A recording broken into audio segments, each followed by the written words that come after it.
পটলগুলো আমি কেটে ধুয়ে নিয়েছি, এখন একটু নুন মেখে রাখবো।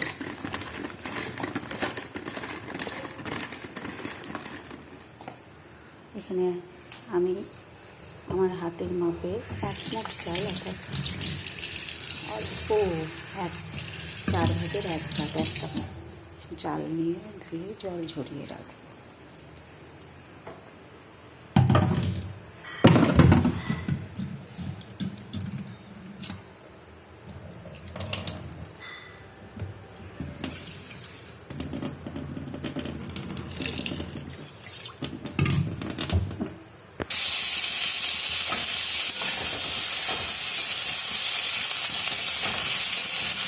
পটলগুলো আগে ভেজে নেব।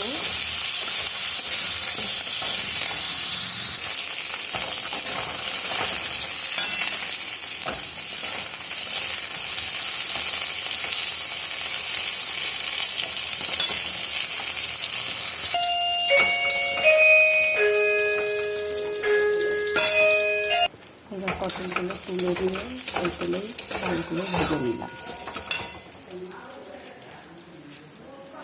এখন আমি একে একে ফোড়নটা দিয়ে দেব। শুকনো লঙ্কা, তেজপাতা, লবঙ্গ, দারুচিনি, আর সঙ্গে একটু এলাচও আছে এবং জয়িত্রী দেবো।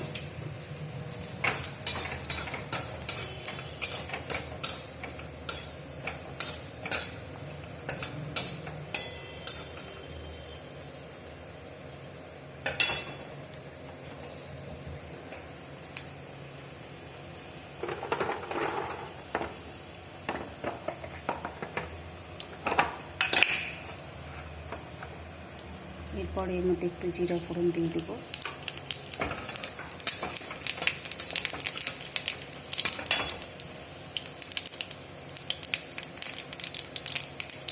ফোড়নটা আমার হয়ে গেছে।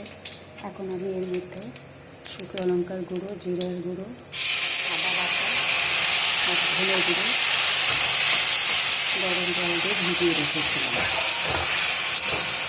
এখন আমি এটাকে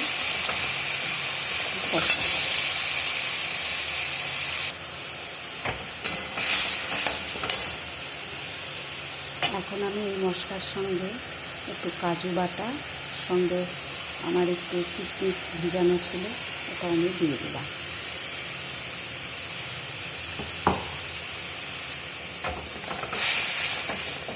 গ্যাসের ফ্লেমটা একটু লো করে দিলাম।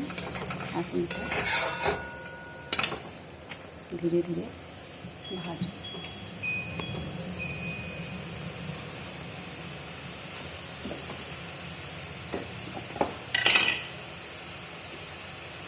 হলুদ গুঁড়োটা দেওয়া হয়নি, হলুদ গুঁড়োটা একটু দিয়ে দিলাম।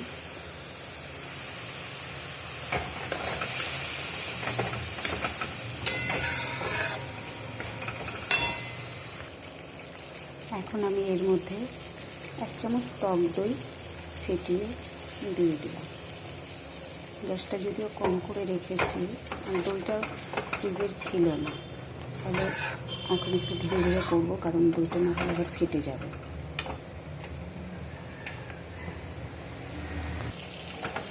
মশলা আমার খুব ভালোভাবে কষে গেছে এবং এখন আমি এর মধ্যে আমার ভেজে রাখা চাল আর পটলটা দিয়ে দেব। দিয়ে আবার এটাকে খুব ভালোভাবে মিশিয়ে নেব। যেহেতু এর মধ্যে কাজু বাটা আছে, তাই মশলাটা ধরে যাওয়ার ভয় বেশি, তাই একটু মাঝে মাঝে নাড়া দিয়ে দিতে হবে আমার।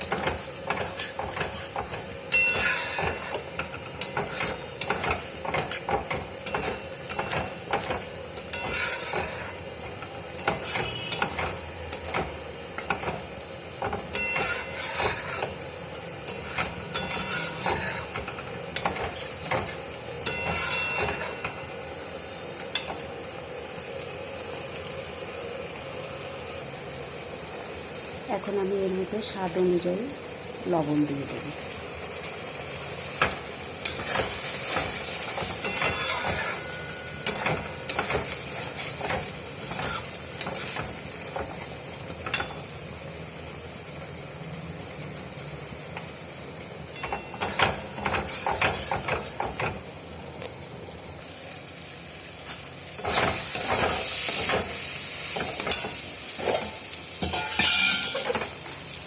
এখন এর মধ্যে ফুটানো গরম জল দিয়ে দিলাম।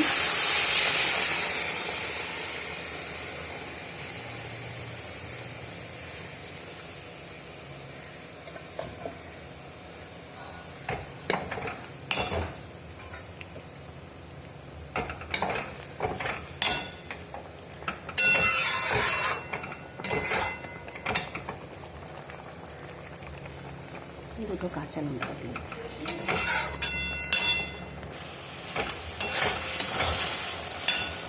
আমার হয়ে গেছে। এখন একটু এর মধ্যে মিষ্টি দেবো, এটা একটু মিষ্টি মিষ্টি হবে। আমি জানি এই রেসিপিটা আপনারা অনেকেই করেন, কিন্তু আমি প্রথম করছি এবং আমার হাজব্যান্ডের খুব প্রিয়, তাই আমি এটা আপনাদের সাথে একটু শেয়ার করছি। একটু কিশমিশ দিব। এখন আমি নামানোর আগে একটু ঘি দিয়ে দিচ্ছি। বন্ধুরা, আমার চাল পটলের তরকারি নিরামিষ রেসিপি, যদিও এটা কমপ্লিট হয়ে গেছে। এবার আপনারাও বাড়িতে ট্রাই করুন এবং খেয়ে বলুন কেমন হয়েছে।